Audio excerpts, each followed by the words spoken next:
क्या करेंगे, इसमें स्टूडेंट को एडिट करेंगे। अब एडिट करने के लिए हमको क्या करना पड़ेगा, जैसे ये फॉर्म खुल रहा है ऐड न्यू स्टूडेंट का, ऐसे हमको फॉर्म खोलना है, बट यहाँ पे एडिट आना चाहिए, यहाँ पे अपडेट लिख के आना चाहिए, उसके क्लिक पे जो फंक्शन चल रहा है ऐड स्टूडेंट का, उसकी जगह पे अपडेट स्टूडेंट आना चाहिए।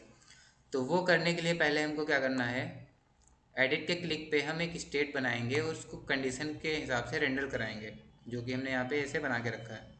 अब ये काम कैसे कर रहा है वो देखो, कोड में चल के। तो कोड में सबसे पहले स्टूडेंट में एक जो बटन हमारी है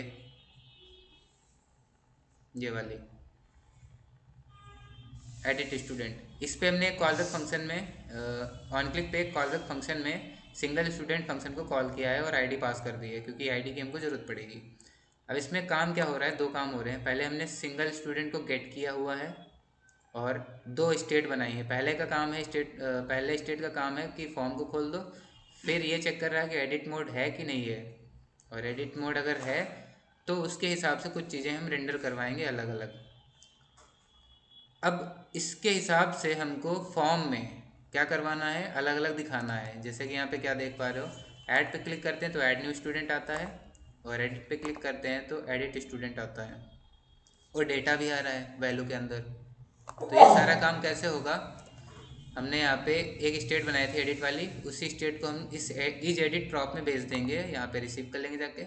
देन हमने एक स्टेट और बनाई है एस डेटा की, इसमें सिंगल स्टूडेंट का ऑब्जेक्ट है, ये हमने एम्प्टी स्टेट बनाई है। और जब सिंगल स्टूडेंट को गेट कर रहे हैं तो हमने सेट एस डेटा स्टेट का यूज़ करके हमने स्टूडेंट को सेट कर दिया उस स्टूडेंट में। देन उसके बाद हम प्रॉप्स में दो चीज़ें भेज रहे हैं, पहला एडिट मोड चेक कर रहे हैं कि नहीं है, फिर एस डेटा में वो स्टेट आ गई, और इसमें जाके यहाँ पे रिसीव किया हमने दो चीज़, एडिट मोड और एस डेटा। एस डेटा में हमारा सब कुछ है, यानी कि जैसे ही हमारा कंपोनेंट माउंट होगा वो पॉपअप वाला, तो यूज इफेक्ट चले सबसे पहले, उसमें कंडीशन चेक हो कि हाँ एडिट मोड है कि नहीं है। ये स्टेट वही है जो हमने यहाँ पे रिसीव की है एज अ प्रॉप, इसमें आ रहा है ट्रू या फॉल्स।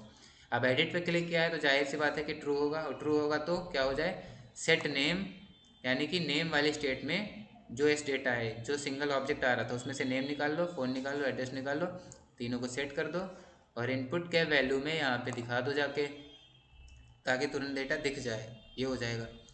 और जो एडिट स्टेट आई थी हमने लिया था उसके हिसाब से यहाँ पे हमने तीन काम किए हैं, पहला एडिट स्टूडेंट दिखाना है कि एड स्टूडेंट दिखाना है, देन ऑन क्लिक पे अपडेट स्टूडेंट चलाना है कि एड स्टूडेंट चलाना है, ये फंक्शन का, देन यहाँ पे एडिट मोड पे हमने अपडेट दिखाना है कि ऐड दिखाना है पॉपअप में, जो कि यहाँ पे दिख रहा है। एडिट पे क्लिक किया तो ये अपडेट आ रहा है और डेटा पहले से आ रहा है। क्लियर करो। अब कुछ नहीं करना है, यहाँ पे ऑन चेंज लगा हुआ है, स्टेट वापस से सेट हो जाएगी, उसमें चला जाएगा नेम टू। देन अपडेट पे क्लिक करोगे तो अपडेट वाला फंक्शन चलेगा, ये वाला, इस पर क्लिक किया, ये हमारा अपडेट फंक्शन है, जो कि एपीआई यहाँ पे हमने बना के रखी है अपडेट वाली। क्या करेगा, फाइंड करेगा आईडी से। अब आईडी कहाँ से निकालोगे, जो हमने ऑब्जेक्ट यहाँ पे रिसीव किया था सिंगल स्टूडेंट का, उसी में से अंडरस्कोर आईडी निकाल ली, ये हमारी कंप्लीट यूआरएल बन गई पुट वाली, इसको फेच कर लिया, और वापस हमने ऑब्जेक्ट बना के भेज दिया है क्या, नेम फ़ोन एड्रेस, ये हमारी स्टेट है जो हमने सेट किया था अभी यूज़ स्टेट में, यूज़ इफेक्ट में, ये वाली चीज़ें।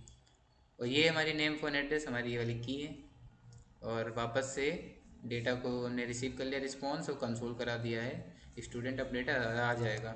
अब इसको चेक कर लो, नेम टू लिखा है, अपडेट किया, ठीक, मैसेज आ गया स्टूडेंट अपडेटेड। अब ये दिखेगा नहीं तुरंत, क्यों, क्योंकि हमको वापस से गेट करने पड़ेगा, यानी कि रिफ्रेश करोगे तो यूज इफेक्ट चलेगा और गेट स्टूडेंट कॉल हो जाएगा, नेम टू हमारा हो गया। तो ये हमारा CRUD ऑपरेशन वाला सब कुछ हो गया है, डिलीट भी हो गया है, अपडेट भी हो गया है।